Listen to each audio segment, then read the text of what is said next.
So we want to talk to you about a really powerful tool that we learned from John and Julie Gottman.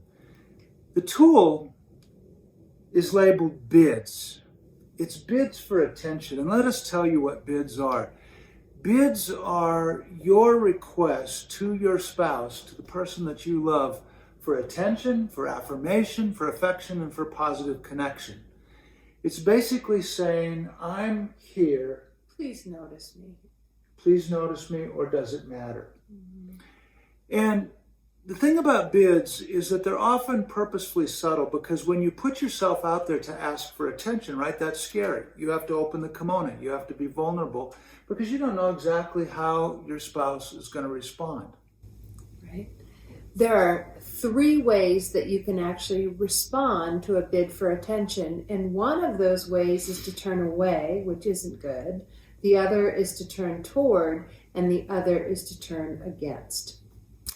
And when you turn toward your spouse, basically you're saying, I see you, I hear you, I value you, I cherish you, right?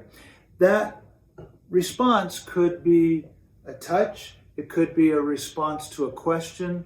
If Jackie says, hey, did you see that incredible sunrise this morning coming over the mountain? Yeah, I did. It was fantastic. Or, no, tell me about it. Is turning toward her bid for attention.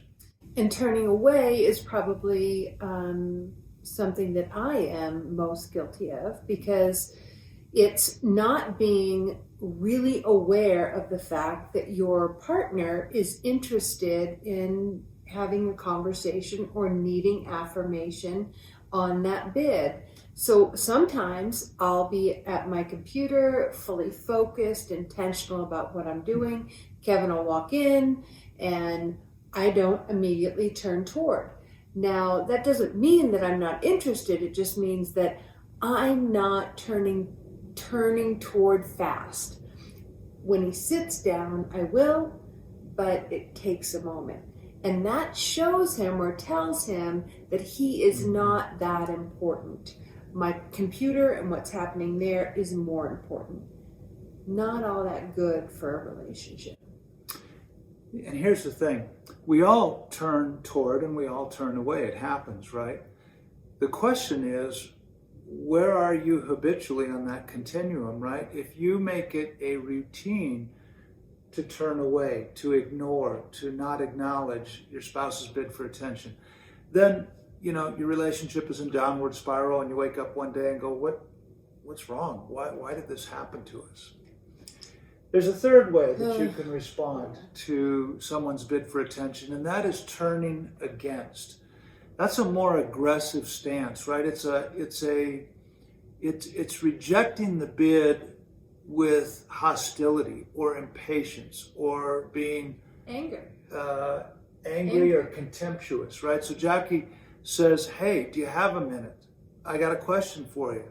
And I look up my computer, I look up from my phone and say, can't you see I'm working on a proposal right now? I'm really stressed. We got to get this out tomorrow. And it doesn't even have to be a verbal response. Sometimes it's just, the roll of the eyes or the literal turn away. Like, come on now, don't you see?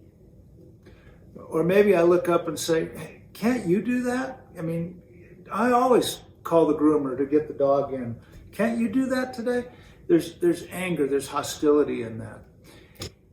I think the challenge is figuring out where you are on those continuums. And what we know that happy couples will turn toward one another 86% of the time. And couples that are at risk only turn toward one another 33% of the time. And we're going to talk about that at our couples retreat in July. And so we hope that you'll join us, because we'll unpack all of these things and so much more. Hope to see you there.